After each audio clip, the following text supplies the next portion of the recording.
Good morning, everyone, and thank you for joining us today. We're going to do a really fun topic. I don't know if the folks that have jumped on have ever heard anything about Onshape before or seen it, but it is an amazing cloud-based product development platform with amazing functionality for design and collaboration, the whole process through a company.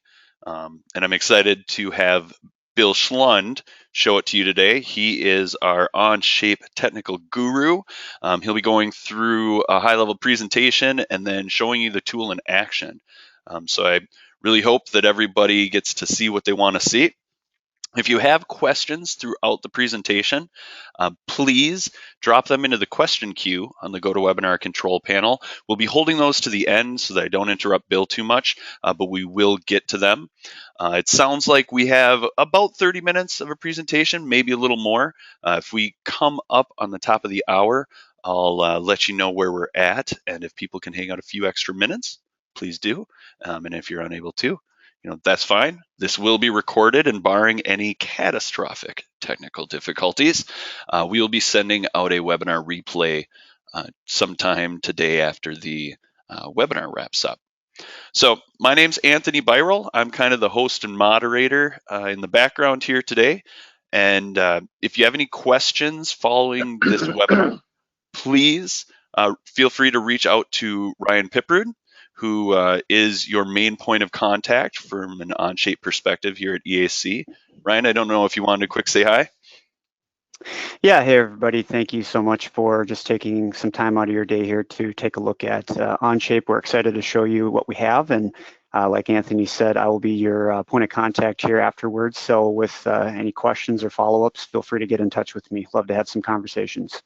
All right, perfect. Thank you, Ryan. And then with that, Bill, I'm almost ready to pass it over to you. I do want to call out why we are showing Onshape today. EAC is one of the premier partners of PTC, who is a company that makes product development software and tools.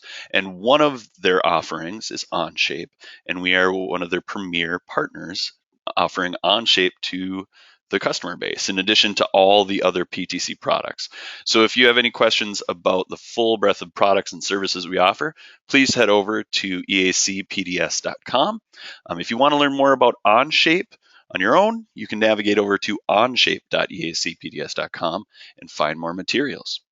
So without any further ado, Bill, I'll pass it over to you. Take it away. Thanks, Anthony. Good morning, good afternoon, everybody. My name is Bill Schlund. I'll be going through the Onshape software. I'm going to initially just talk a little bit on a higher level using PowerPoints to discuss kind of the uniqueness of the software, and then we'll get into using it. Here's an example. Your typical CAD user, basically everyone wants to do things as fast as possible, be able to innovate and be efficient. The dotted line actually represents the things that keep them from attaining these three goals. So we'll think of this as four people in a company. Initially, typically the way we look at things today, you have your CAD software, you might have a PDM client, you could have VPN or FTP to get at your network if you're outside of the company. And the way things are is, this original CAD software was developed for everybody that's in the same company under the same roof a lot of times. But as we've seen as of late, and as the way things evolve, people are no longer co-located and can be in a variety of different places, but they still need to do their work. So let's take a look at, first of all, how maybe four people would work in a smaller company. You have your CAD software, you're starting to create files, drawings, assemblies, and you can put those or exchange information via email. You might even use Google Cloud to put information in and exchange information that way. But the thing is, you're always making copies, right? Taking a copy of my stuff, emailing it to somebody else for their input.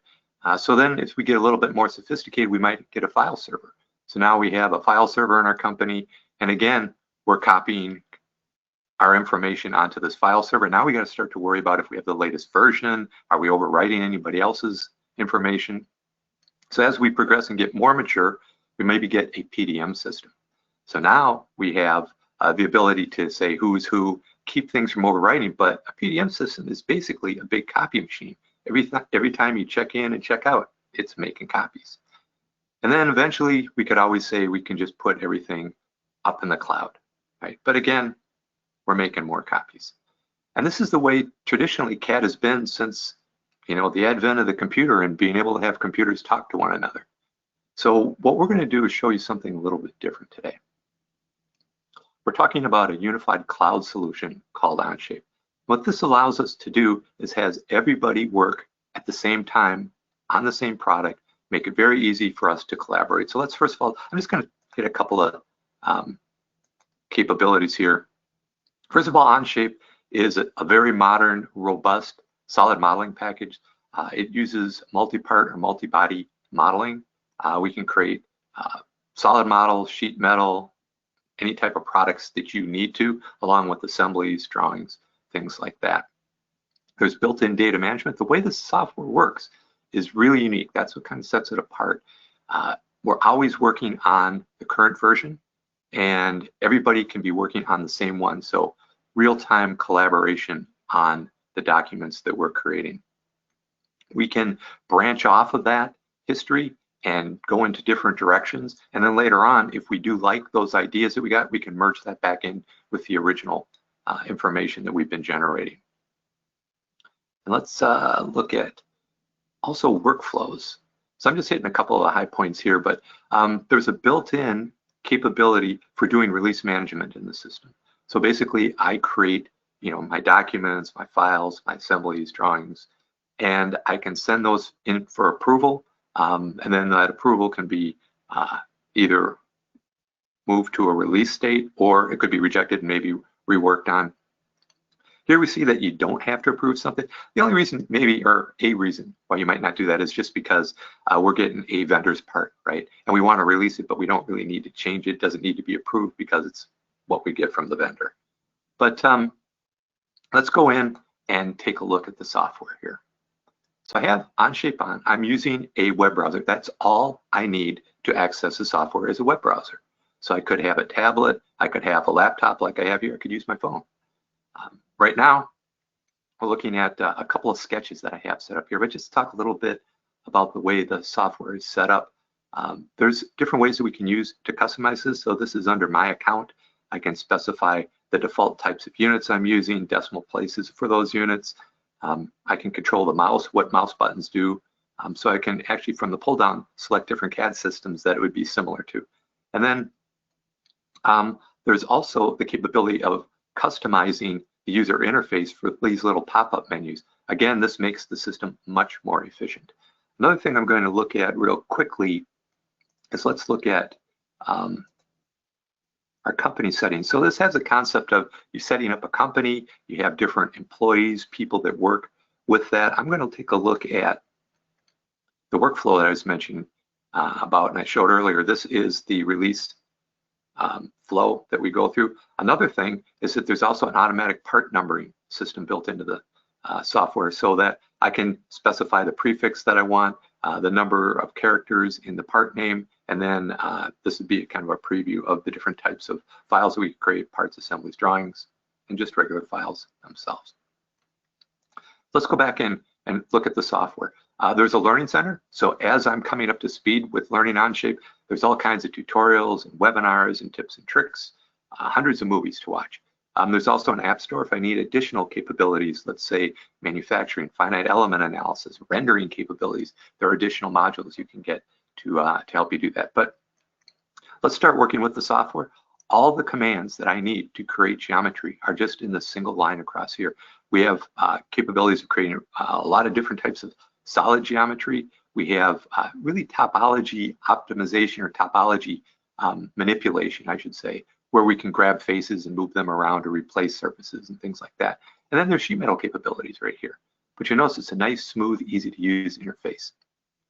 So what I have started out here is, a couple of sketches. There are some planes that we start off in default. But let's start at the very beginning. Let's take our first sketch here. We're going to say, let's edit that. And so as we're looking at it here, you notice that the menu has changed and now I can start creating geometry. I could say, let's start off by just I don't know, maybe creating a rectangle. And we'll say the rectangle is maybe 2 inches by 1 inch. Now you'll notice that the rectangle here, the bottom of it and the top are black, the sides are blue. When things are fully constrained and the software knows exactly where they are, it makes them black. If it's under constrained, it's blue. And right now it doesn't really know where these are in relative position to anything else in my sketch. So one of the things I can do is say, let's just make it symmetric. So there's all types of modern constraints in here. You'll notice that now it's symmetric and now everything is black. I'm going to also come in, I'm going to use that little pop-up menu that I was talking about before. Again, I only have to move this far, my mouse this far, as opposed to up here. Again, it kind of helps me create things faster and it's less fatiguing. So here we have a 1/2 inch hole. One of the things I might want to do with that is just mirror it about this plane. And then let's dimension it. So say put in a dimension just between the centers. So now I'm starting to constrain this a little bit more. The thing is that the circles are still blue. And that's just because I haven't really specified how far off the base they are or how far from the top they are. Right and left, it knows where they are, but other than that, not really. But that's okay. I don't need to have my sketches fully constrained. So if I'm finished with my sketch, I just say, hit the check mark. And now we're back looking in kind of 3D. At this point, I want to start creating some geometry. So I'm going to select a couple of faces here. I'll say, let's extrude those out. I'm going to flip the direction and maybe just give it a thickness.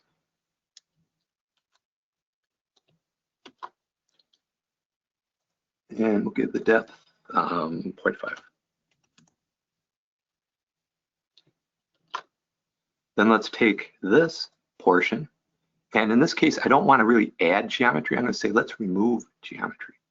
I can just kind of drag this up. And I'll just kind of eyeball it maybe about halfway. Let's go and create some other geometry. I'm just going to grab this information, extrude this out as well. Now at this point,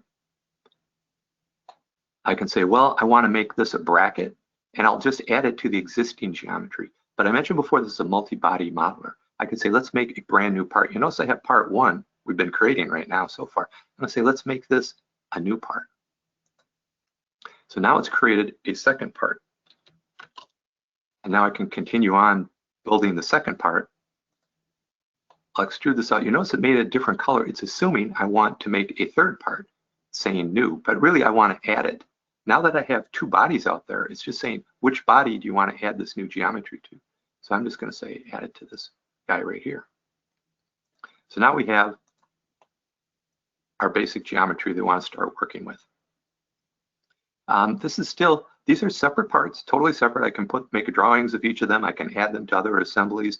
They're standalone parts, but this really technically isn't an assembly. An assembly is where we can start bringing parts together, not only the parts I've created here, but maybe from libraries or other places. So let's make an assembly. I'm just going to go here and say, let's insert. And I can insert the individual parts and kind of mate them together, make these faces touch each other, make these line up, or I can just say bring them all in. And the thing is that because I kind of created them in the right location relative to one another, it brings them in that way. So now I have an assembly, and actually there's a start of a bill of material here where we can see we have the 2 parts, quantities, part numbers. Any of that type of information can be derived and put into a bill of material.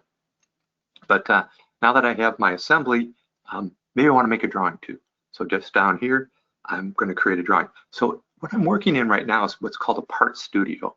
That part studio allows me to make parts, assemblies, drawings. I can actually I have a folder here with other types of documents to help support this. Maybe some spreadsheets, some requirements, things like that. So part studio is a really good way of containing information and being able to access it easily. In this particular case, just continue to add to our part studio. I'm going to say, let's create a drawing. I've created a custom drawing format here, a C-size format with my company logo and things like that. I'm going to use one out of the box that comes with the software just so you can see what you get. But again, there's ANSI and ISO standard types of drawings.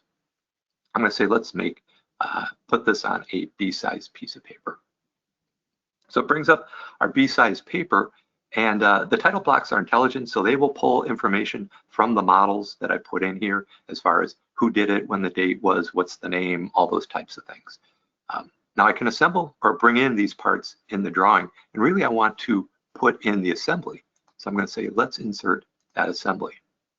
And I'm doing this, the drawing could automatically have a template where it's automatically already placed the views for me.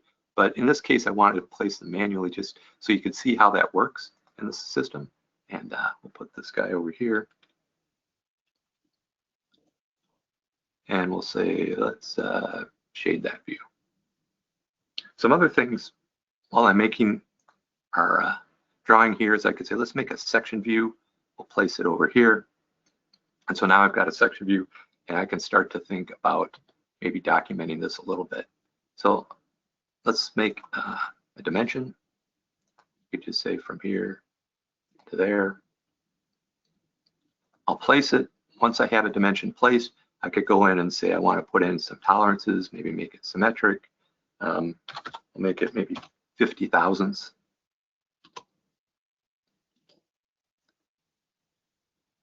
Put a dimension here for the radius. One of the things is I could switch between, diameter and radius just by clicking a button. Again, adding other types of information to this dimension as well. Other things that I could add, maybe datum. So all the capabilities you would need to create your geometry to the varying standards is right here at your fingertips.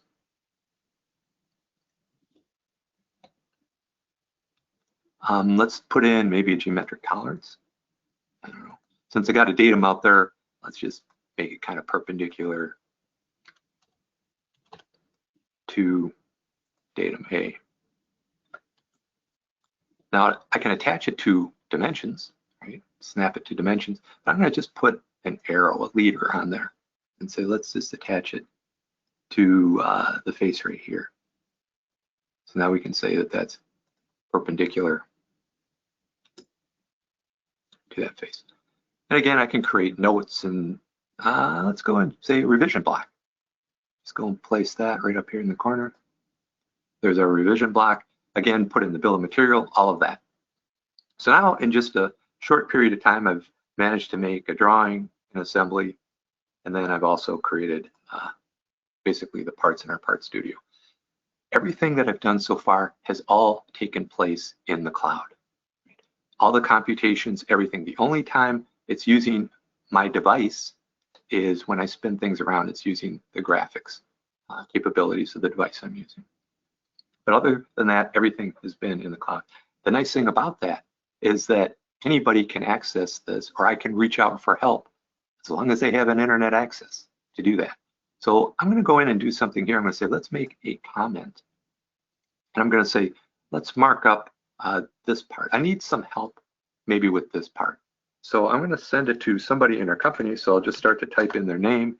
Here is Nick. And I'm just going to say, I don't know, can you help with this? And I'm going to say, let's assign this to Nick. So it's actually going to give him a task. And I'll say, okay. So you're going to share your model with Nick. So no matter where Nick is, he gets an email. The email says, hey, Bill is inviting you to work on this design. So Nick hits a link on the email and it brings him to Onshape and he logs in. And so here's a task that he just received from me. It's just right here, can you help with this? So Nick can just select on it and he can see this. And if you click on that,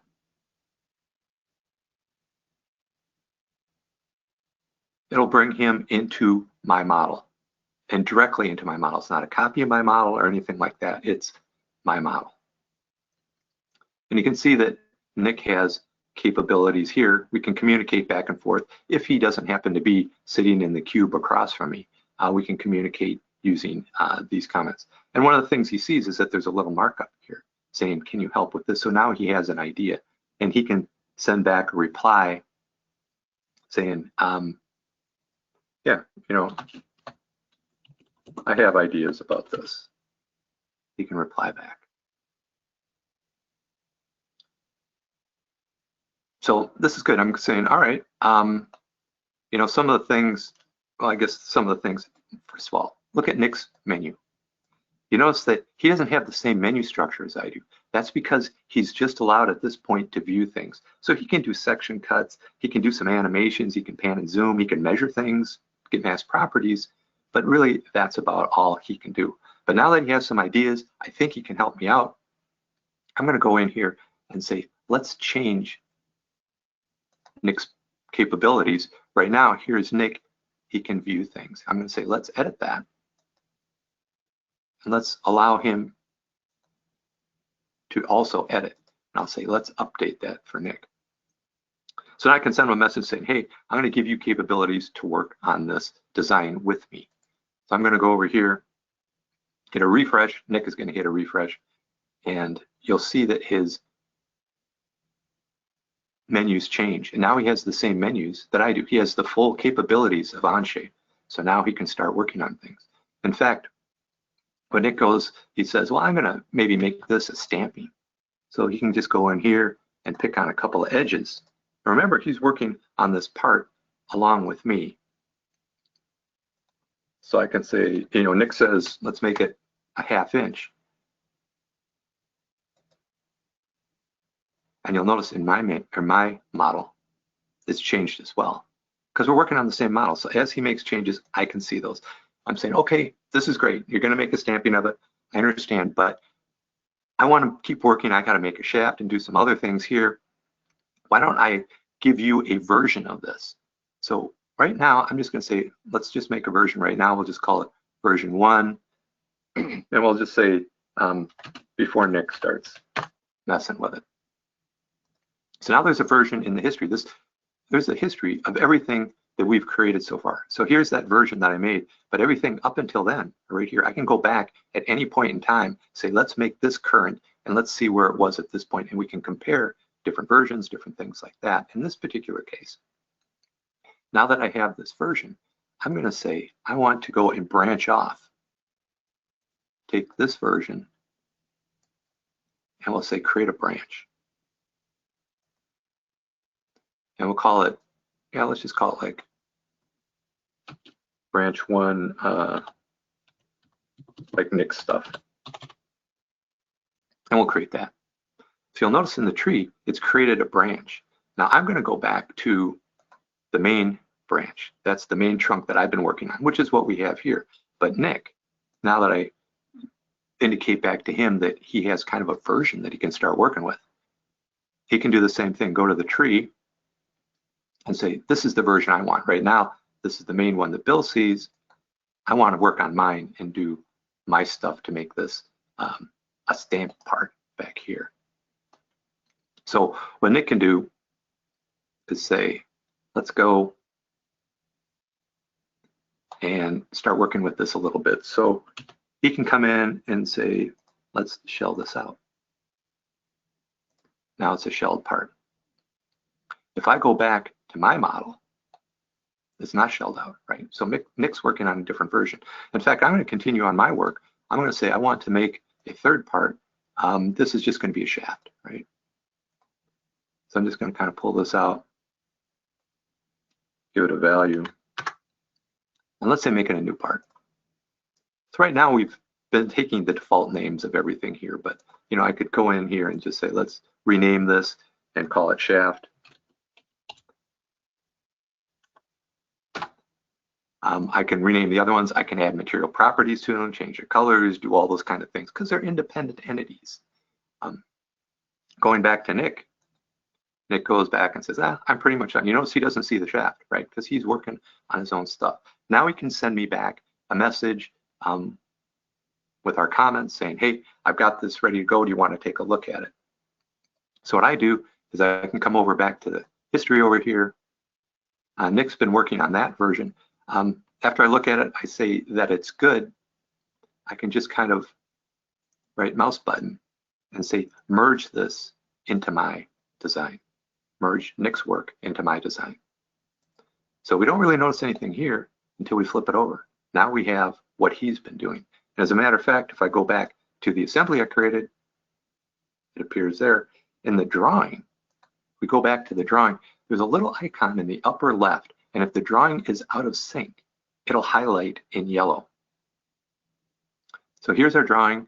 I just say, here's a little yellow icon, meaning update your drawing.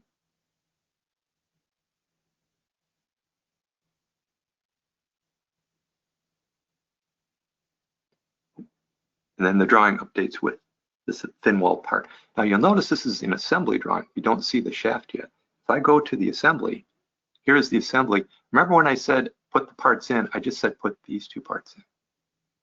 So what I'm going to do is say, let's put the shaft in as well. So now the shaft is in the assembly.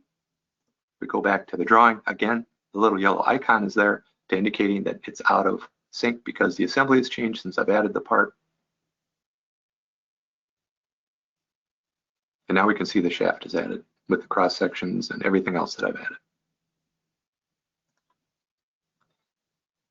So since this is a stamped part, we might have a bigger lead time on this. So what I might want to do is release this part, send it to the manufacturer, and then I can continue working on these, making drawings and things like that. So I'm going to just take our base part here, and I'm going to say, let's release this. So here's the release I was talking about. I'll make it release A. I can say automatically generate a part number for it. I'm just going to grab this and say the release name. It's sort of like a engineering change order, right? So I'm going to say, let's call it ECO what. I can put in some notes. This is sent to the manufacturer. I can have observers so people will be notified when this has been released. The approvers, I can select groups of people to approve it, individuals. I can send it to Nick and have him approve it. Since he made it, I'm just going to approve it, just kind of save time. But I'll be the approver.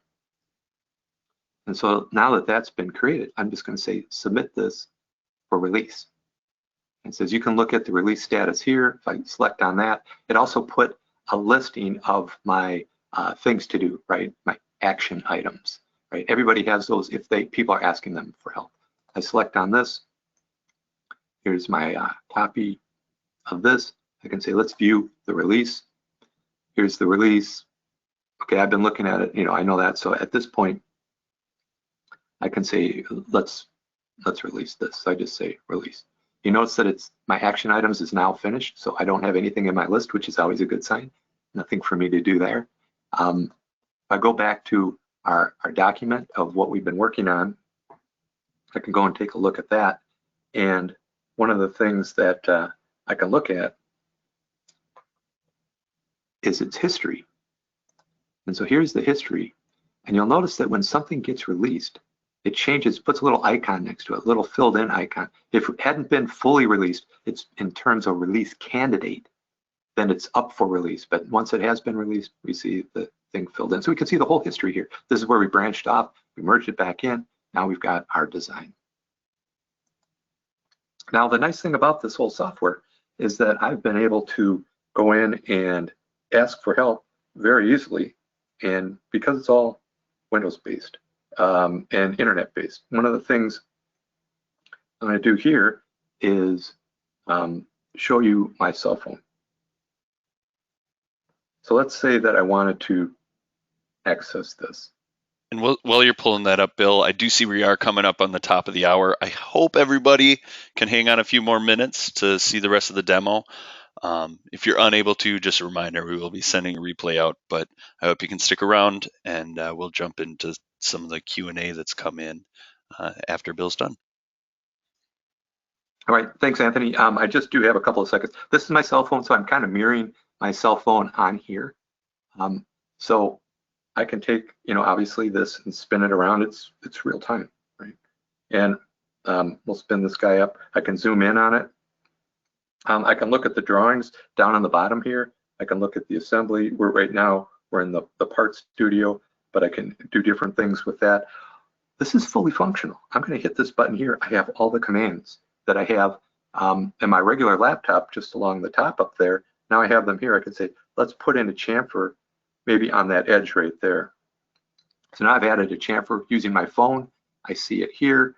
If I go back to the assembly, I'm going to see it in the assembly.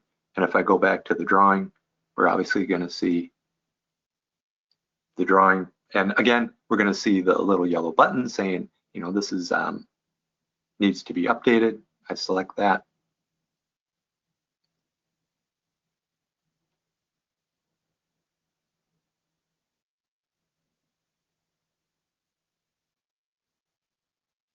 And as it refreshes it, we see the chamfer added in all the different views, and certainly in this view as well. So I don't recommend you using your cell phone to do your work, but the thing is that if somebody needs your help, or you need help, or you want to get some feedback, you can use any web-enabled device to do that. Think about how often your cell phone is away from you. Not very often. So you can always be real-time collaborating with people in your company. As long as you got a cell signal, you can do it. So with that, that's what I wanted to bring up for our presentation today. I will end it here, but we'll turn it back to Anthony. All right, thanks, Bill. We have a few questions that have come in, and I think they're good ones, so we'll rifle through them.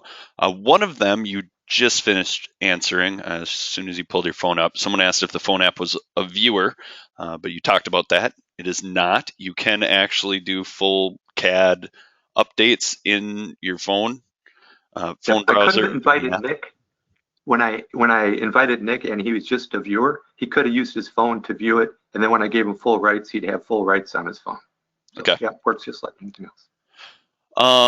One goes back to when you were going through the branching. How far back does that version history go? Do new branches ever replace or overwrite the history? I think really what they're getting at is if they ever lose information, if they're branching Right. and stuff.